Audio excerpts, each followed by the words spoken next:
Hello and welcome to Talking Dogs on a Monday. Of course, we are talking all matters Bresbet Easter Cup. Yes, indeed, the Easter Cup kicked off at Shelbourne Park on Saturday night. To say there was strength and depth would be quite an understatement. Yes, there were two or three very notable withdrawals ahead of the competition on Saturday afternoon, but we still saw some terrific action. As always, I'm joined by the exiled dub Tommy Lyons, and luckily we are represented by Bresbet with Carl Perry, of course, a very talented handler himself in his time. Now, very much the brains of the operation at Bresbet as regards Greyhound racing. Carl, another terrific instalment of the Bresbet Easter Cup to look forward to, and to, of course, look back on the opening round. Yeah, it's the third year for us, Ian, and you think to yourself, well, it can't be as good as last year, and it just is. Every year it's got better. We've been blessed with a great entry again, and it's a fantastic competition to be associated with. Yeah, when you were talking about depth, Tommy, like you tend to look at the top 6 or 7 in the market, but this Bresbet Easter Cup, you could have gone down to top 26 in the market. Like to highlight Neon Lights wins the opening heat, coming from off the pace, storming home to win at 8-1, wasn't in the he probably wasn't in the top 32 in the betting. He's one of the rank outsiders of the field and nothing lucky about it. Yes, Clonbrien Treaty faded and perhaps touch of cramp and whatnot, but Neon Lights was a thoroughly deserving winner. It just goes to show that every dog in this competition is capable of running well at grade one level. And the Gold Cup winner was pushed to the pin of her collar to win a heat. I mean, the quality was there. Ben's Teddy, yes, it was a four dog heat that suited, but that was a terrific run. Looking at the clocks on the night, I assume the track was quite slowing and conditions weren't exactly conducive to big times. But Ben's Teddy put in a huge performance, and I was talking to Connections, and I'll mention that later on. And like it's amazing to step up even from Gold Cup time to Easter Cup time, and those short couple of weeks, how things change and how the Greyhounds emerge from winter slumber, let's just say. But yeah, it's yeah, we said it kicked off really with the Gold Cup, which it did. Like it's really gone up a year or two now.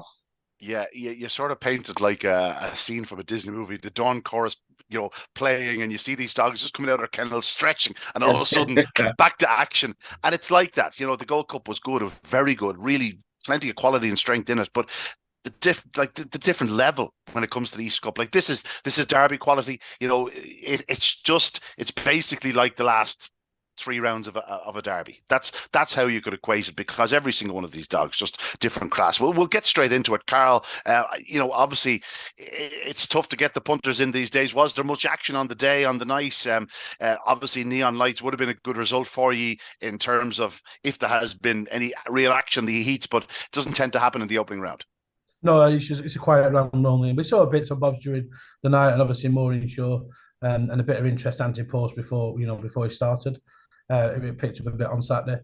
But touching about that, we were saying when we were pricing this competition, we were putting prices against dogs. You're thinking, how can this be 66-1? This is Derby class type of dog, and you're reviewing it and thinking, we're too big on this and too big on that, and there's some proper dogs at proper prices. Yeah, that's what we like. We like bookmakers guessing. We're not guessing per se, but it's uncomfortable, shall we say? You're looking Yeah, at it that's going, it. I can't believe we're sticking to 40 or 50 to this dog. Like Yeah, this dog can do that's 28-20 exactly around what it Shelton allows. Park. Yeah, Yeah, no, yeah. that's great. And let's get to the opening heat. Clonbrien Treaty was obviously the odds-on favourite, and for much of the way, this was looking like one of his best runs at Shelbourne Park. But I would imagine it's very much an early season thing with him. He faded badly in the run, and maybe there was a touch of cramp. It looked very good to the third bend, and thereafter, just the wheels came off. But Neon Lights was in a lovely position at the third bend, had to work hard to get there, but obviously the inside opened up from he stormed home. We saw how strong he was in the Derby plate. Of course, he's the Derby plate runner-up and a very good winner on the night for Alan Byrne. Neon Lights 8-1 on the night, Carl, and as impressive as he was, he's still going to be a very big price for outright glory. Yeah, he's a 40-1 pork anti-post after that run. It's that's to say the madness of it. You beat a dog, such as Clonbrien Treaty, will be in the top 4 or 5, and you're still a 40 porks after round one. But no, it was a great run, and yeah, I think there was a lot to take out of that race. Like they said with Clonbrien Treaty, he should come on for the run.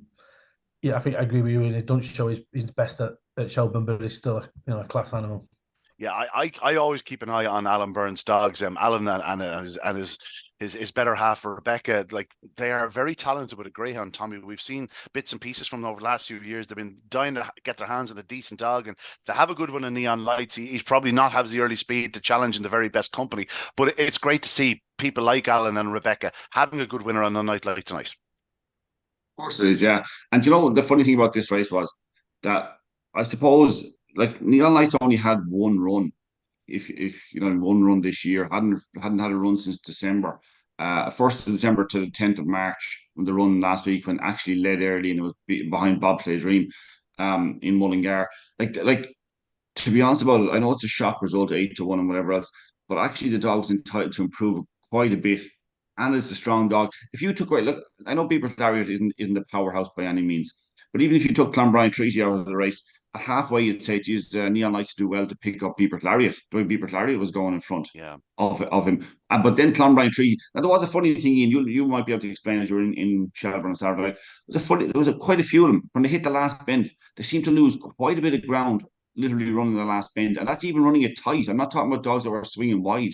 And this is only one example of it. I know Clonbrine Tree stays a little bit middle to wide, but there were other examples later on that I think we'll get on some individually when we go by heat.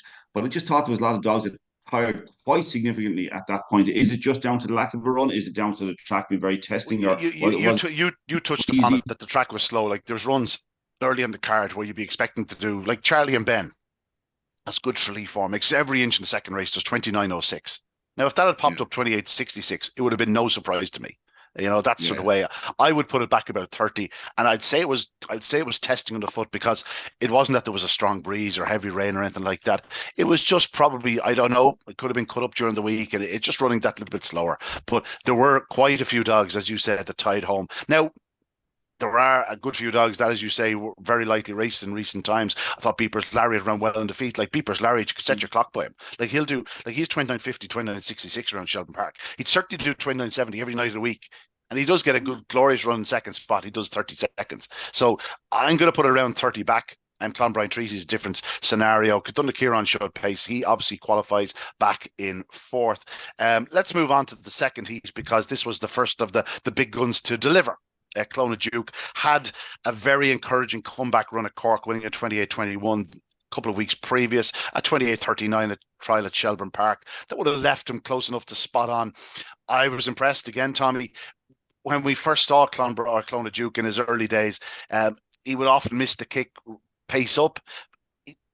Last year there was a bit more consistency in the starting, and we saw it the other evening. He got loose early. Like this was a quality race. You know, you talk about Highview Splash, Ballymacmarino, Deadly Style, Boyle Sports Bob. Like these are all very very fast greyhounds. But Clonagh made it look pretty sort of run of the mill out front. Yeah, all about the fact that he was able to hold Ballymacmarino early and was able to shoulder him at the first bend and just say, "Look, this is my spot. I'm staying here." In fact, Hyvy Splash moved into second place off the second bend and actually ran a cracking race as well. But Clonagh was strong, and I think we kind of, I think I'd love to see the dog get along an extended period of runs and just see quite how good he is, because I still feel, even though he has some really really really good form in the book, still feel that there's an Irish Derby dog in there. There's a real Irish Derby dog in there, like a finest contender, something we'd be fancying in the latter stages of it. That run, like you said, Ian, I think the sharpness that we saw in Curraheen Park. If your dog is going to be winning Easter Cup heats, you don't have to be winning Curraheen Park 2 weeks earlier. They're a different test completely. A different test Very completely. much so, For yeah. him to go and do a 328 in Curraheen, doing 28-21, beating Churchtown's Hill by 6.5 lengths. That's a huge effort. No, the 344 doesn't equate to the 328 unless, of course, the track was just back a bit and even the early sections were back a bit. The 328, to my mind, would be roughly like a 338 kind of a section in Shelburne Park, but I would put it down as over the 550. So I thought it was a fabulous effort because we know how good Ballymacmarino is. We saw that from an early stage last year. He's a dog we all think a fair bit of, and he's a dog that's going to improve a bit too with another couple of runs. Yeah, this was a strength contest of real strength, Carl. Tommy thinks that Clonagh, the juvenile Derby winner, dual select stakes winner and English Derby Oh finalist. no, no, There's still a better dog in there. No, I do. I actually I'm do. only joking. I'm only joking. I no, but I genuinely do. I mean, there's something about his season that he's a fabulous dog. He really is, and I just like to see that run with, say, for an Irish Derby. I would love it. I think he's that good. Um, I think it purely so we comes did. down to. I think it purely comes down to consistency in the first 2 to 3 yards. That's all. That's Yeah. all. And that you see, we're being very picky here, obviously, and No, that's my you're nature. being very picky. Yeah, well, I am because I think of it as a punter, and I think Carol can understand that side of it too. Obviously, from being involved with Bresbet, like I think of it from a punter point of view all the time in terms of what we're looking at here, or most of the time at least, looking at that type of angle. I think he's if he could just find that little bit, he'd be difficult to beat for any greyhound in the country. And I'm talking about, like, I've said this for the last 2 years, probably at this stage, and I mean it. The depth of quality right now is unbelievable. Has been for a period of time. Is unbelievable in this country. Yeah, Absolute quality is sensational. See yeah. and that's why you can be picky with the likes of Clone and Duke. As an Englishman, Carl, you have been looking over here for a few years, sort of longingly, sort of enviously. It's pretty remarkable how strong the top tier is over here. It's down to the fact that it's more consistent racing in the sense where the money's there, and the tracks are probably suiting a lot of these dogs more so than in England. But Clona Duke, I think we'd all take a kennel full of him, wouldn't we? Like, he is a bit of a star. He is. He's a superstar. I think he's a dog that's on my radar this year for both derbies. I think he very much sits in the same mould as where Swords Rex were last year at this point in his competition. He's been a dog who could come out of this and go to the English Derby and be the one to beat for me. He's mature. He's just turned 3-year-old. He could have that consistency you talk about at the traps could just be that he's maturing and he's becoming more consistent. And I think that could be the difference between winning a derby and being a derby winner. I think he has got everything you want in a dog. That you're looking for derbies. He's obviously bred in the purple. I think it's safe to say he's definitely the best Malachy we've seen. There's plenty of fast ones now. Malachy, he's had a good start to his stud career, but Clona Duke is very much his flag bearer. In behind him, you mentioned Ballymacmarino, Tommy. This time last year, we were looking at, stellar performances in the Juvenile Classic. We were waiting for him. He's always been a good dog. It just hasn't really happened from the big competition since then. I thought it was a very encouraging display by Highview Splash. We were both huge fans of him last year. He's always looked a 550-yard greyhound. I thought this was a run screaming, I will improve with this. Yeah, I just think it was a fabulous race, to be honest about it, because you had the quality to kind of make to highlight how good the performance was. I mean, when I'm looking at and again, just when I'm thinking about Clone Duke and last year, right, and all that he won, whatever else, but his 3 runs in the Derby, right, his 3 sections were 353, 359, 357. That's what can get you in trouble and get you knocked out of a Derby. But huge encouragement to do a 328, because a dog that's doing 350s in Shelburne Park over 550 isn't doing 328 in Curraghy Park at any stage. That's not that, they don't equate whatsoever. So 328 and 344 are actually real signs that this might be a more mature dog, despite what he won last year. This might be a more mature dog, a dog that might be ready to go and win derbies, to win the Irish Derby, as we put up as the best competition. Sorry, Carl. Ballymacmarino is a smashing dog. You said it, Ian. It just hasn't happened for him yet in big competitions, but it can. He has that. He has a bit more early pace in him. Highview Splash is a dog that has he broken 28 seconds a couple of times, maybe, Ian, has he? He's certainly Just lost it there for a second. The 27.97 on his card for sure. Yeah, he has, and he might have done it more than once. I'm not certain off the top of my head, Carl, but like he didn't look even. You know what I mean?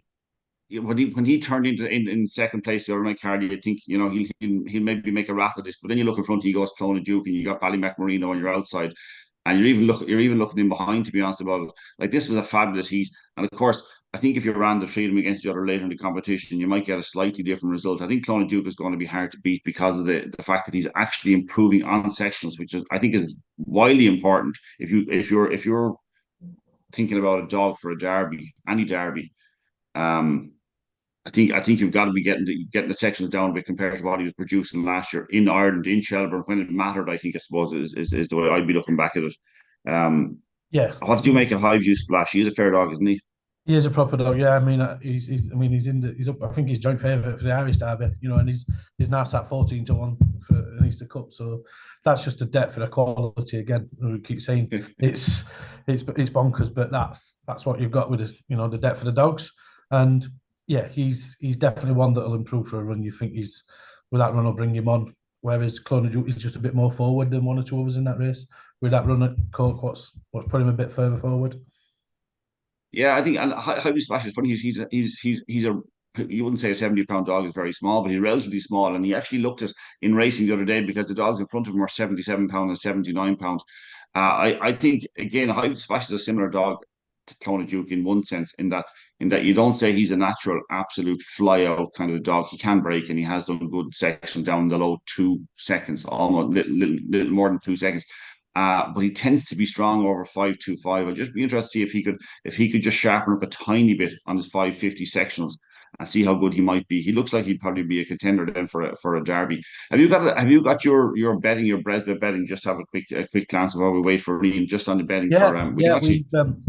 The second round, as we stand now, we've Ben Teddy's the clear favourite at 7-2, and then the next two in is Clone Duke and the Lardy Down at 5-1.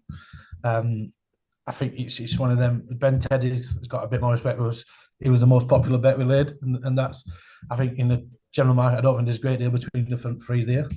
We have Superfast Gordon next in at 7-1, with Undulation at 10s and Clombing Treaty 14s, along with Highview Splash and Deadly Jet.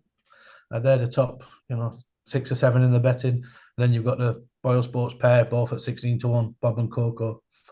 And then we come to Marino. I see Marino now. Just had up 25 to 1. Along with Ballymat Wall. That's what I say. It's so difficult when you're putting some of these prices against these dogs. You're thinking these dogs are Derby class dogs, and you're putting quotes like this. I think Marino's, you mentioned there, is just his consistency. If he gets his consistency going, there's a competition in that dog for sure. And he's always shown, some of his sprints runs are savage. 17. I think he did 17:36 back at Tralee, first one back this year. They're just some savage runs. It's just, it's just when you've got this depth, you've got to price them accordingly, and that's where they sit at the minute. And then even after that, with groups of dogs, Stupid's Fidget, Ballot, Beeper's Lariat, 33-1, Penny's Links, who was quite well backed on Saturday as well, just before the off. It's a very competitive market. I mean, even down at the bottom of the market, we've got Scottish Scheffler 50-1. Was no mug yourself. Dogs, it's what's it like trying to price one now? Like when you've got I assume a derby is an awful lot. Well, probably an awful lot easier in one way because the dogs have been out and established themselves, and pretty much you have a fair idea of where they're going, or I know there'll be some of them that will be left to improve quite a bit through a derby, but you still have a fair idea about the dogs. I mean, this stage of the season, it must be difficult to kind of start to write it down and say, okay, this is the order they'll be in. We'll put whoever at the top of the bed, knowing where they are. Down. Yeah, it's knowing where they're at. I mean, it's a bit of guessing. You go on the trial runs and what there is to see there, but it does make it a little bit easier when you've got that quality that you can have the confidence that you can be a bit more aggressive, that you've got plenty of good dogs running for you. If you lay 3 or 4, you've got 4 or 5 on your side, and that's the approach I'll take when we price this sort of competition. That you want to lay as many as you can. Yeah. Of course you do. Because I suspect if we stop now and said, okay, no more bets for Bresbet for the rest of the competition, it'd be Ben Seddy who'd be the one that would cost you most. Yes, yeah, definitely, yeah. I mean, it was a very busy dog last week. Ben Seddy was back for the English Derby and for the Easter Cup with ourselves. And I read stories that it was bet heavily at Cheltenham as well to win the English Derby. So he's obviously a very buzzy sort of dog from his owner's point of view, from the kennel's point of view, that they like what they're seeing from the dog in the earliest parts of this year and expect a big year from him. And he showed that last year in that he is a quality dog, and when it goes right for him, he'll be top of most lists for any competition he enters. He's obviously fast. Well, apologies, I'm rejoining you now, gentlemen. Sadly, my internet has dropped out. These things happen in Dublin very, very rarely, but they do happen. Let's get on to Heat 3. Undulation is a bitch that was of huge ability back last year, sort of the end of the summer. But she hasn't run since September. Carl, this was a more than encouraging comeback run. Away and gone, just did everything right. Yeah, to me, I was a bit surprised with this, and I thought she definitely won't need the run. No problem qualifying, but the way she did run and win in the first run of the season was mighty impressive, and that reflected in the odds. I mean, I think we had a 33-1 chance, before the first round, and she's been cut into 12 because I was very taken. And you know what bitches are like coming back. They can only go forward normally, and you'd expect her to put in another bold show. Tommy, Carol and Co took the cleaver to her prices. 12-1 seems about fair. If she continues to perform like that, she's going to be a player. Well, like this, the run the other night wasn't a big surprise considering she had the ability, but also the 1865 trial a month earlier, and like having the 3-4 weeks to kind of step up on that. That's fairly serious. I was surprised actually. Sorry, it had caught me a little bit by surprise that it was actually that far back that she had run back in September. I mean, the development she could potentially have made in that time. So what it looked like the other day, because I know in commentary you were saying that Penny's Links was finishing like a trainer, like a powerhouse, or something like that. I actually think the winner was finishing just as hard, as hard. I honestly God, if you watched them both going to the line, thinking, "Wow, undulation is not stopping here." Well, when you look at one of her last runs was a 30.79 from 575-yard trip. Like that says it all. Like she's very, very strong. She's certainly amongst the very, very most talented of that litter, and they're a sensational litter. A daughter of Unlock and Lock, of course. We got to speak about them plenty last time out. Penny's Links running a big race in defeat. Sonia and Grande showed glimpses, but I think Undulation is certainly the one to take out of the heat. I think Ian Sonia Grande is a fair dog as well, and a dog I'd have a lot of time for. And to see, so you're not wrong in that Penny's Links was finishing hard, but Undulation was just as strong. It was a fabulous performance, really was. Yeah, let's move on to the next heat, heat 4 of the Brisbane Easter Cup. And for much of the way, it looked like Ballymac Walt was going to be at his very, very best here, Tommy. This is a dog with blistering early speed. We saw that during last year's Champion Plate success. But the wheels came off. He faded badly quite coming home. But it was something that actually could be said of a few of Liam's dogs at Shelbourne Park on Saturday night. It happened Ballymac Katie over in the UK as well. She just didn't really perform in the heats of the TV trophy. But in the end, Superfast Gordon coming through to score. This fellow's been going close to 28 seconds around the likes of Tralee and Limerick in recent times. Looks a hell of a fast greyhound. I didn't think we saw him at his best the other night, and yet he came through to win. I tend to agree in actually because I didn't think he was at his best because I thought he was Ballymac Walt was so far in front of him and dominating the race so strongly. And then, like you said, and this is another one of those dogs I kind of talked about earlier on, where it all went pear shaped very quickly. It went from in a position of real dominance to being picked up. I mean, I think it caught you by surprise in commentary as well how quickly it happened, and it caught me by surprise watching it as well.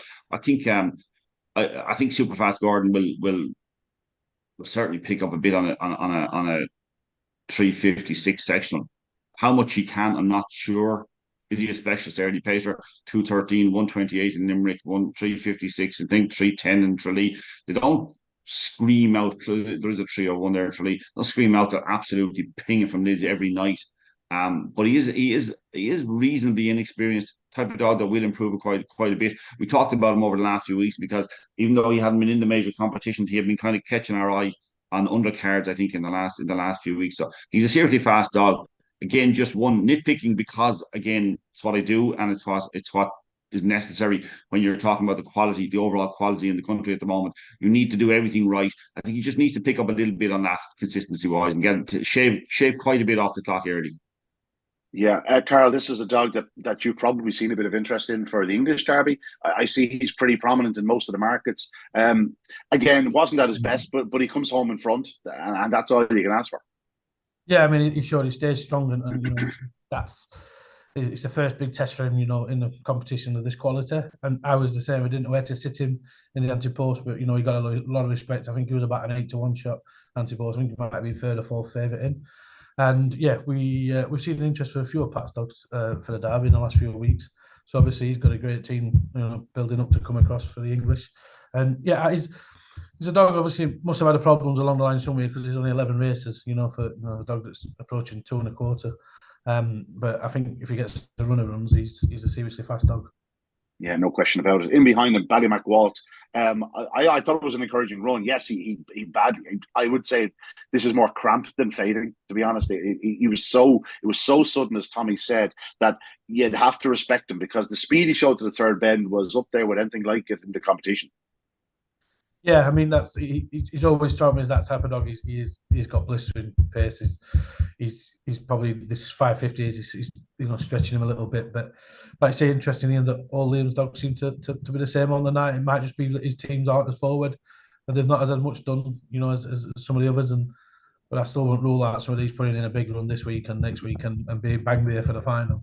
Absolutely not. And he did unleash a pup at Shelbar at Enniscorthy on Sunday night that did 28-61 in the opening round of the future champion. So he has a bit coming through as well. Jetstream Breeze ran very consistently. That's what he does, Tommy. He's a nice, consistent dog. Obviously, he's better over trips like 575 and 600 yards, but he's the sort of dog that just keeps sneaking through.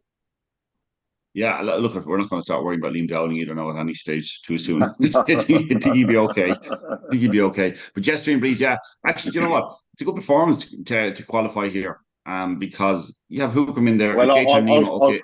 Oh yeah. It was 4 to qualify, so yeah, you only need to finish. 4 to qualify. So, and Gaytime Nemo, who actually was showing pace in the bend, got a little bit done at the bend, and as that happened, was a Jetstream Breeze who came up the inside and actually took the ground on the inside to make sure to compound the issue for Gaytime Nemo. So yeah, 4 to qualify, but it actually ran a cracking race. Jetstream Breeze, a strong stayer too. Obviously, he's going to have to improve a bit, but I think Jetstream Breeze can break quite a bit better than did the other night.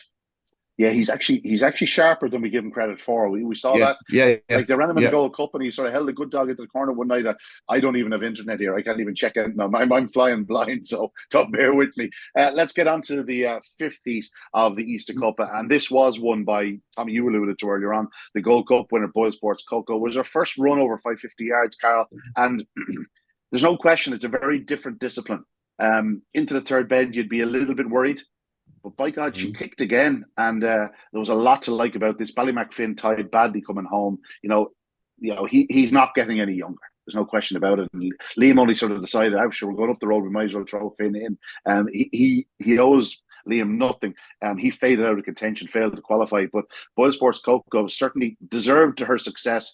Again, it didn't look like he was going to get around the corner in front until the last sort of 40, 50 yards into the corner. As she did in the Gold Cup, she drove into the bend. Just went on, and yeah, they were queuing up in behind her at the third bend, but she kicked again, and she wins by a pretty comfortable length. Yes, I think she showed great. Like I said, she looked vulnerable at one point, but the attitude she showed to kick again, and the way she did, stay on in the end, and I was very impressed with her. I think she's a top class bitch, and she's one that something can only improve over this distance as well. And she showed everything right, and yeah, she was impressive. Ballymac Finn, I think that was the third Easter Cup in running for the last 3 years. Ballymac Finn, that takes some dog to do that. He's sad that he didn't qualify, but like you say, it was you might go rolling the dice and throwing and putting him in. But yeah, we sort of it would have been nice to see him qualify. But yeah, I thought the winner did it very well. Did very well in. Scotty Scheffler, Tommy ran well in second spot, but this is about Boyle Sports Coco.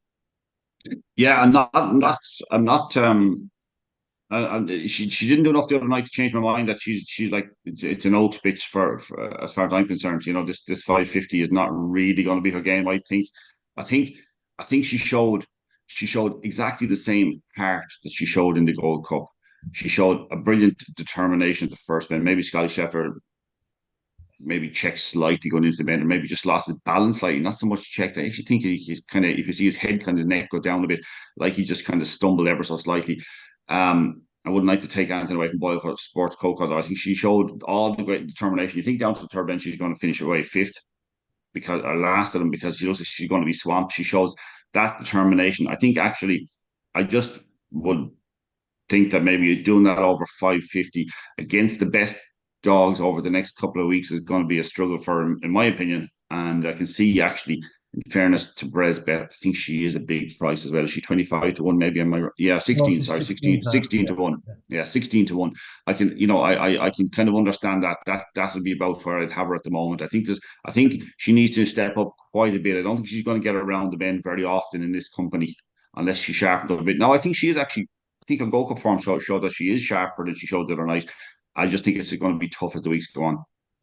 Yeah, I think she'll adapt to it. I think that was far from her best. Dolores alluded to the fact after the Gold Cup that on Barn Swallows the Dam, she's closely related to Susie Sapphire. And I remember Susie Sapphire getting beaten in her first 550. It just takes them that run or two to get used to it. I was very encouraged by the run, and it wouldn't surprise me. Again, a softened track or a heavier track isn't probably going to suit her. Just wouldn't surprise me now if she improved as the track sort of speeds up of the week or two ahead. Is it? This might be talking pants, to be honest about it. It wouldn't be the first time either. But Karen might be able to tell me whether I'm way off the mark or what. But I think she's the type that leaves everything out on the track every night. Really leaves everything out on the track every night. And on a soft track or a tough track, whatever that was the other night, because it definitely wasn't running quick. I just worry that'll leave a mark. But do you not think that car with the likes of that bitch? I mean, you do get that with bitches. Something they can take the toll on them a bit more. But she's ultra consistent. I mean, looking at the record there, 29 races. She's 13 wins, 9 places. So she's obviously a big, must recover well and must take a race as well to be that consistent. Yeah. And obviously, when you're in the hands of Dolores Ruff, she'll know exactly how to get her back to the best in 7 days. And you also got to take into account that she's race fit coming into this. She's gone through a Gold Cup campaign, whereas some of the others, it might just leave a bigger mark because this is their first or second run back, whereas she's used to it. Yeah, probably right. And you'd be more concerned as dogs having the first run of the season that it could put them back a bit as well. Plenty should come on for the race, but the effects of the slow going and some of the results, the cramping, if that was the case, cold night, it will, they'll probably have a bit more harder time than the bitch that's been running regular. Yeah, the likes of Droopy's Fidget. Go ahead. I feel like I'm putting her down, but I'm definitely not. I mean, we fancied her from at 16-1 from the semi-final for the Easter Cup or the Gold Cup, sorry. And but I would take away negative from that personally. That's just because I want to see her fresh and sharp for the Oaks bid, because I think she can go damn close in that. Yeah, well, she'll have a little bit of time for the Oaks recovery ahead. Yeah, but depending how far she goes in the East Cup, like there's no guarantee she'll get past the next round. Like it's pretty hot. There's no room for hiding in this competition. Let's move on to the sixth heat of the round, and this was a very telling heat in the sense where the Laddie Da was the hot favourite, just didn't get to the front again. It's been an issue. This was his first run back over 550 yards, and I was expecting him to probably pop out and lead early. I think many were, just not quite getting to the corner like he has done or can do. I think while he has been winning races, I think he's a dog in need of a fast start, clear run off the front, just as a confidence builder. It just isn't quite happening for him. We know how fast he is. Like this dog does 27.78 coming from second spot in Shelburne Park. Like he was sensational through last year's Derby in the early rounds. And I think he still is the best and fastest dog in training, but I just want to see him doing it right and getting loose some night. That would probably have helped by an inside draw on this occasion. He had Deadly Jet, Ben Steady up his inside, but Nomadic Nova outpaced them all into the opening corner. We've been talking about Nomadic Nova. It seems like a lot, Tommy. I've been a big fan for a while, and I was very encouraged by his run here. But in the end, Ben Steady he's the proven performer. He's absolutely been there, done that, and his power from the second bend was there for everyone to see. As strong as Nomadic Nova is out front, the writing was all on the wall at the third bend, wasn't it? It was, but it was also a perfect makeup in many ways for Ben Steady. I mean, he often his Achilles heel is the fact that he lacks a bit of early pace and can often find himself in a little bit of trouble. It actually opened up from at the first bend, and I think the writing was on the wall from there. Nomadic Nova was the dog that was gambled for the Ledger, wasn't it? Anti-post for the Ledger.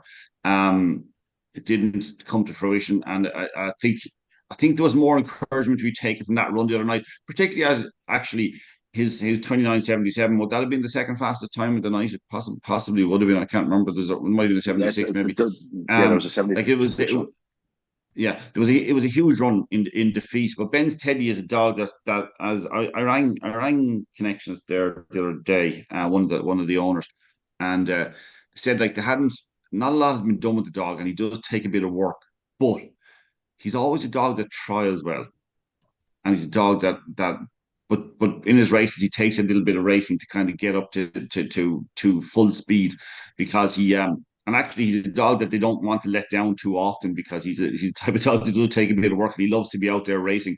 I don't think this was the focus. I think they're thinking more English Derby and beyond.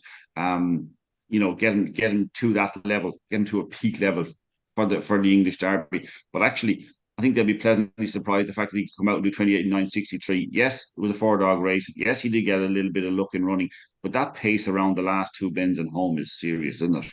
Yeah, Carl, this is the type of dog like as odds compilers looking ahead to the English Derby, like you won't be able to put him in at 12 or 14 to 1. Like this dog will have to be 20, 25 to 1, given his running style. But I would suggest that this will be one of your biggest losers in the English Derby, because he is such a fan club that people will jump on board, and you're going to probably be the sickest side of Ben's Teddy winning races in the coming weeks and months. Yeah, I mean, he's the favourite for this competition now, anti-post, and I'd say that's more on the fact that we've laid him, and we've laid him heavily for the Derby as well. The English Derby, he's the dog that everybody's wanted to be on in the last 7 days. To be fair, and you can see why. He has got the speed, he's got the ability, and if it all clicks together for him, he will be a serious Derby dog.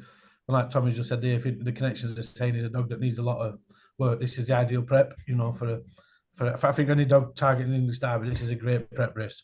So Drex did it last year. He went through this competition, won this competition, and went and looked like every bit winning the English Derby. And this dog's going to probably follow a similar path. But yeah, you're right. He's not one what we didn't install him. We put him in 10 to 1 anti-post for this.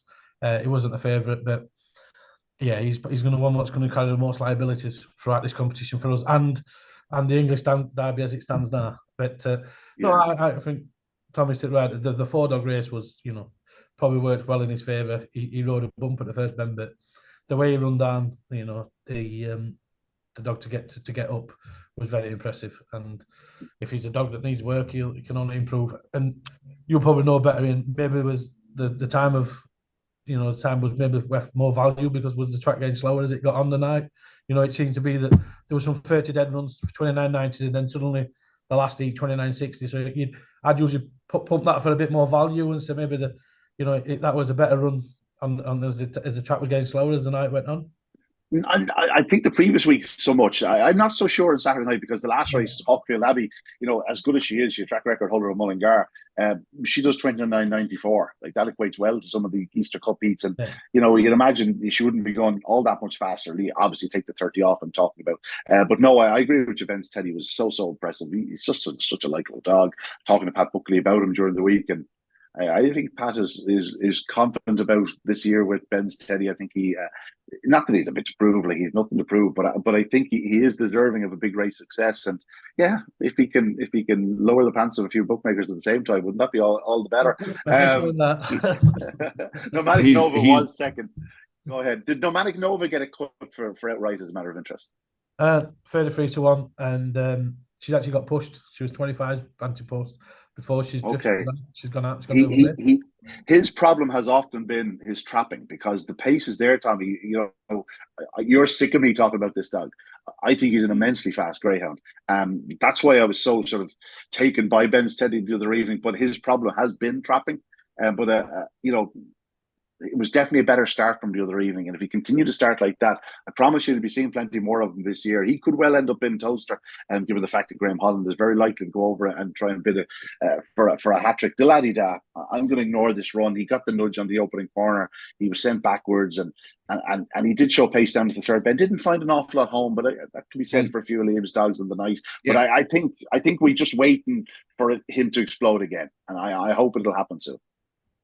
And I think if you were betting now, betting anti-post or betting the heats next week, you'd probably give Liam's dogs a swerve, knowing that maybe they'll qualifier, they might even win heats, but you'd have to accept that if you're a punter, you have to accept that can happen and just see what happens with them next week.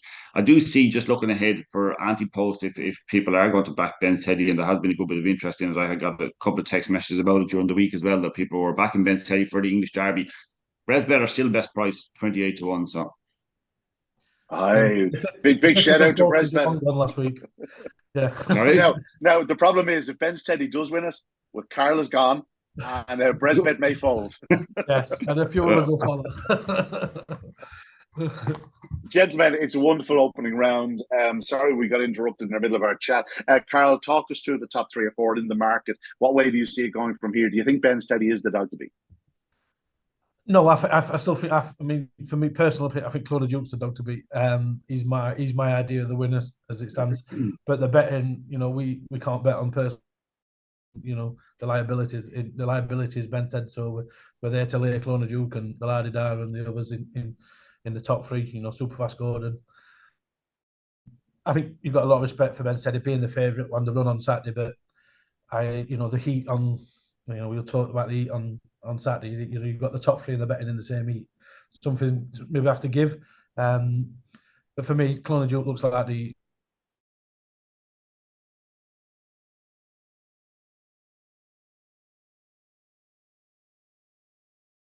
play a part in both derbies and a big part in this competition.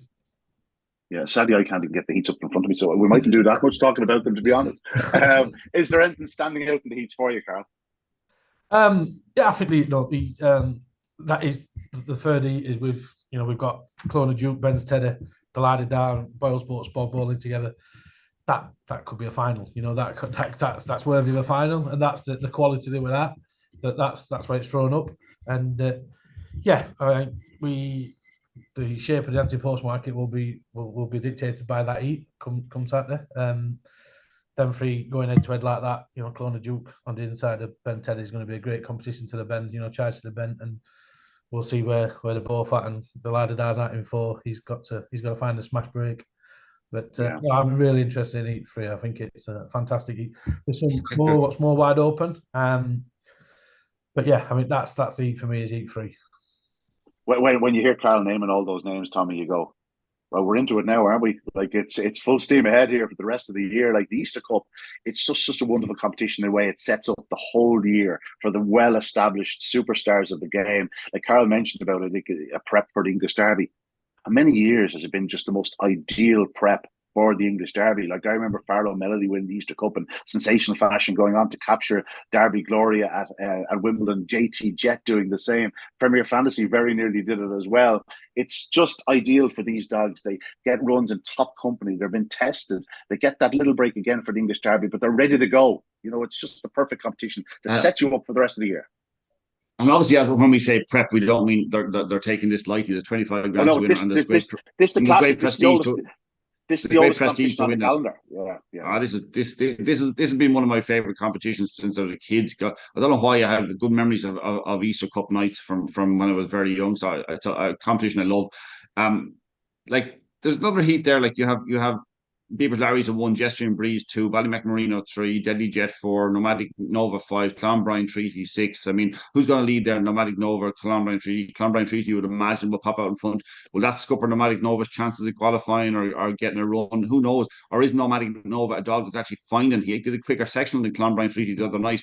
Is that going to be the case going forward? I mean, there's loads of questions. The Clone Duke in 1, Ben's Teddy in 2, and the Ladidar in 4. I mean, God Almighty. I mean, I'm like Carl on this one. Not that I want to back him with the price now because this heat is so hard. But I think just particularly even the run in Curryhean Park, fresh and sharp 328, and then to follow up with a 344, which probably, without knowing for certain, was the second quickest section of the night. Was it in the heats the other night? I mean that's hugely encouraging for me. But actually, if I had to pick one right now that I would back at the prices, I'd probably look at Undulation. I don't think there's any fluke about that performance the other night at all, and I think there's going to be a huge step forward from it. She was a bit special, potentially a bit special last season, and again, a bit like Clona Duke. The early signs are ominous that there's something fairly special coming ahead. If I was to admit, bitch, we had a bitch win the Gold Cup, but we have a bitch win the Easter Cup, maybe. Yeah, well, we had a bitch win it 2 years ago with Susie Sapphire, so it happens. Yeah.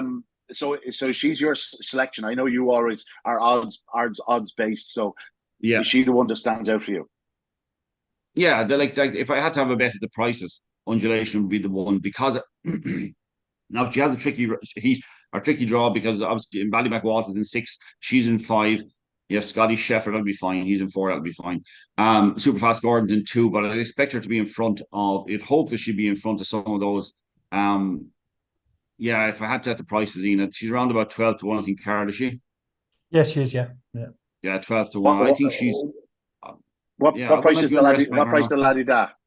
He's still second favourite with Claude Duke at 5 to 1. You know what I mean? He's probably one that might push in. You know, might drift in a week. We'll take another view of it. You know, in the next few days and. Yeah, I'd push him if I were you. I'm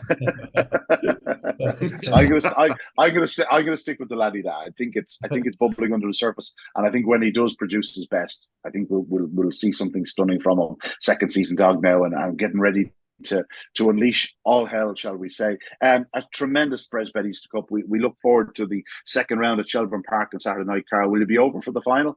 Yeah, I'll be over for the final. Yeah. We look forward to it in the early days of April.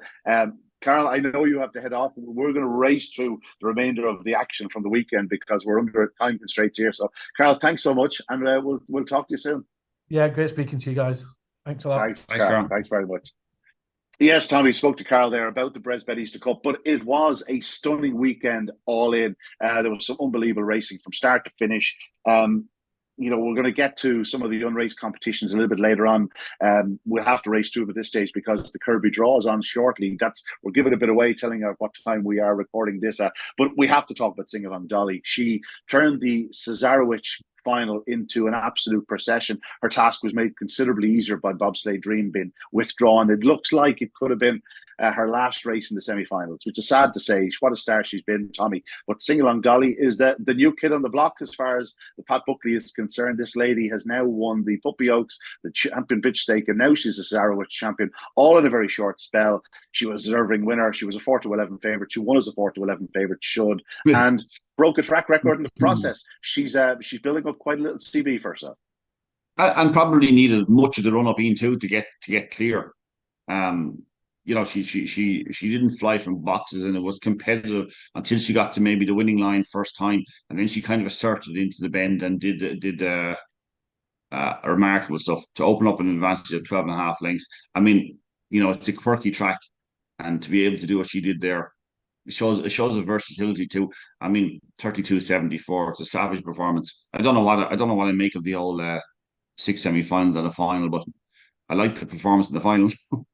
Yeah, listen, yeah, I agree with you. You don't know what way to make it, but when it comes down to it, her main dangers into the opening corner were, Brigadier Jacks and Ballycairn Flash. They both went up well. They were two massive prices, and she had to, as you said, really put the foot down the final 50 yards into the bend to get there. Now, once she got there, that was it. We knew what she's capable of. Her pace down the back straight, and she's very strong. She's a real powerful tool. But it was great to see that the two outsiders, ran well.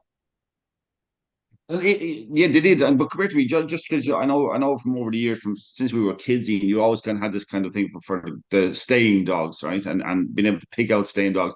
How far would she stay? And if she was to go 750, say, right, just say she was, would the short run to bend be a disaster for her? Is she better 600 yards, or she'd have a huge long run up in Shelburne Park or Mullingar or wherever she has it? Is that ideal? Is that her absolute optimum? Well, the only thing I'll say is she won a Puppy Oaks, and she was sharp enough to lead around the corner on that occasion, or turn very close on that occasion. She's won over 575 yards, 600 yards. She's strong. There's no question about it. I wouldn't be too concerned about her trapping. If they did stay 6 bends, I don't know if she will or not, to be honest. I haven't gone through her pedigree really. Midra's Dawn, is she limiting? I'm not sure. There might be a bit of strength in it, but I don't think you'd be looking at that for quite some time. I'd be taking in the likes of the Oaks. I don't know if they'll take in the Shelburne 600. It does take an awful lot out of them, and obviously she's only had the 2 runs over 600 yards. The format of this Cesarewitch would have certainly suited her. I'd imagine they'll step her back now and try and keep her sharp with the Oaks in mind, because, as you say, her CV is there. She's a proven winner, and that's not a fluke. When you win these competitions over and over, it's not a fluke. It's down to ability, but also it's just a knowledge of how to win. There's plenty of dogs out there that've had the ability that just couldn't win a race or win a big one, and that's a different story. But no, listen, she was a brilliant winner of the time, Irish Cesarewitch, and best of luck to her. We'll be keeping an eye on her in the coming weeks and months. She's a really nice type, no question about it. Anything else to add about this Cesarewitch? No, like this is just a fabulous performance. I suppose when you're taking a risk, is what they did by the way it was run and the six semi-finals and the final. Um, you would think actually when you have six heat winners that you would have a really competitive race. I tell you how good she is, sing along, Dolly. But just looking ahead, I would be saying just her sharpness. Would she have it for the Oaks? I'm not sure. Yeah, yeah, no, I'd agree with you. And I'd imagine connections are the same, but you have to give Yeah, her a yeah, go. You have to give yeah. her a Of go. course No you have. Of question about it. course you I have. will. Yeah. I'll tell you one thing she has in her favor. She's Gilbert Anderson as an owner, and he's definitely up there one of the luckiest owners I've ever come across. To have Sing Along Sally, and then wow, a heartbeat later have Sing Along Dolly. Fair Mm. play. And I'm sure he got a real thrill out of winning Cesarewitch tonight. And more classic glory for Gilbert. But no, Sing Along Dolly, congratulations to her. Let's race through the rest of the weekend. Unfortunately, we don't get the time as we normally do, and I don't even have internet. I don't have the results in front of me, so I'm working on memory here. Let's touch on the Cork Oaks on Saturday night. And Unmatched was the undoubted star. Oh She did a wow. massive run. You bigged her up last week, and understandably, I'm also a huge fan. But I just fear that the nights when there's early speed in her inside. But listen, there was nothing that could live with her the other evening. No, and you do 28:07 as well. I mean, it just felt looking at it the previous weekend it's something like this was coming very quickly, very soon, and she can probably repeat it. She can repeat it. There's no doubt about that. When you think about it, she did 28:10 in Shelburne Park only 17th of February, and you're celebrating your birthday, and she did 28:10 in Shelburne. She's a seriously fast bitch, and I think she's going to take a fair bit of beating. 3:37 the previous week became a 3:25 the other night. I think we did point out that when the opportunities are there, she tends to take them, and that's a kind of Yeah, special talent in itself. She tends to say when there's a chance to lead, when you think okay, there's not a specialist early pace, but she actually has a funny way of actually making the most of that. yeah. Talk me through the remaining heats there. I don't have the form in front of me. I'm sad to Uh, say. you had Orkney Queen who actually rattled home. It was actually a really exciting finish to the race. She's very strong. They've already tried her over further, of course. Yeah, and to be honest about it, he looked didn't well not wouldn't say have no chance, but had to fly up between Greyhounds coming to the line. It was actually a very exciting finish, getting up late to win it. It was actually similar enough. Gold Cash Ice showed some pace from halfway. It was only in fourth place going down to halfway in the second heat, and actually moved into second round, the third and fourth bends, and flew home to win. Actually, I think again, if you're watching the video, you can't be 100% certain. I think he got legs clipped maybe at the third bend, Gold Cash Ice. So that was a better run than the 28:47 would suggest. But again, the what would help what I said about unmatched is the fact that you have Gold Cash Eyes coming from way off the pace. You've got Orca Queen coming from way off the pace. There's a lot of strong bitches in the competition, and maybe that'll But play into her hands because she's got it's quality in abundance. yeah. I was going to say it's safe to say you're expecting Unmatched to go on and win that competition if everything goes right. Yeah, let's get on to Friday night's action at Newbridge, Tommy. Well worth a look back. I don't know if you've seen it. The two semi-finals, Brownstown Tango, champion unraced bitch 525. Two stunning displays. Fairy Footsteps 28-24, flashed out, got to the corner, did everything right. In behind her, Crafty Bondi and Rossa Ella both showed unbelievable pace. They are three hugely fast ladies. We'll be talking about a comrade of Rossa Ella's in a moment. Big runs from each of them. But in the other heat, faster. Droopy's Wriggle 28-23. What a competition this is. Droopy's Wriggle had shown loads of pace in her previous two starts. Without luck, she'd been gagging for a little bit of space. She got it the other evening. She forced her way through in the opening corner. She probably left a little bit of time on the clock. She does 28-23. Another unbelievably talented youngster for Robert Gleason. What a kennel he has. Sweet Lord. But yeah, that's a wonderful competition. The finals on Friday night in Newbridge. If you have a chance to get down there, folks, I would highly recommend it because these are a very, very special group of young bitches. I promise you, we will be seeing an awful lot of these in the coming months. Have no fear about it. It's a shame that some of these won't be in the Kirby because it's kicking off on Saturday night. They'll be in action on Friday night. So listen, they will get to meet the very best in training later on in the year. I want to mention Enniscorthy on Sunday evening. Some fine performances in the future champion and Michael Fortune Memorial unraced. But the undoubted standout was Ballymac Gizmo 28-61. He was the only heat winner that dipped under 29 seconds. He took a charge early, charged clear, won by a mile and a half as far as I can see. He's a brother to Ballymac Tommy. He looks the real deal. This was absolutely stunning.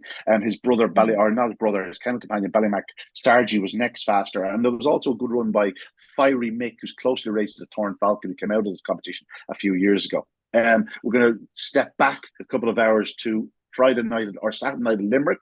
There was 2 dogs I want to mention, both in the same contest. Radical Harry did an unbelievable debut, 28-18, and the other heat was won by, or beg pardon, and he was second. Second was Antigua Hawk, 2 brilliant young greyhounds. I think both sets of connections were trying to get races into them before the Kirby. They didn't want to win one race. They ran them both the other evening. Both of them showed unbelievable pace. Radical Harry beating Antigua Hawk. Later on the card, Mustang Fever did a stunning 28-13, I believe. Again, I don't have the races in front of me, but there was also some fine performances in a number of the trial stakes. It all sets the tone for what's coming ahead, Tommy. The Kirby Memorial starts on Saturday night, and it's going to be an absolute belter. Geez, that was impressive, Ian. for who hadn't got anything in front of him. It's lucky we weren't recording yesterday. I was so hungover I wouldn't have remembered my name. It is. We've talked about it a lot, Ian, but this is a prime example of it. The next few weeks, particularly next week with everything that's starting. But look forward to the Kirby, the Easter Cup second round. Look, Clonard the likely winner of that one. I would think at this stage, if I was to pick one, but Undulation at the price is definitely the one for me. I think she's a special bitch going forward. Yeah, we'll have loads to talk about next week. Sadly, you won't be with us next week, Tommy. No, a couple of weeks off, and just to get myself right, I have to do an NCT next Monday morning. Well, I'll just make sure to change the oil before then, right? That's it from us on this Monday, or Tuesday, in fact. Obviously, a bank holiday. I hope you all had a great St. Patrick's weekend. Unbelievable racing from now until the end of the year. There isn't a break. There's not a week where we can take a breath with the Kirby Memorial starting, the Bresbet Easter Cup ongoing, the final of the Brownstown Tango, Unraced Bitch Stake, and so many other top-class competitions throughout the year. It's going to be a very, very exciting period in Irish greyhound racing. My thanks again to the Exile Dub, to Carl Perry, who was with us earlier on from Bresbet, wonderful sponsors of the Easter Cup. But that's it from us on this Tuesday evening. Get studying that Kirby Memorial. There's some superstars in there, I have no doubt. But that's it again on this Tuesday evening. See you next time. Good evening, good luck. God bless.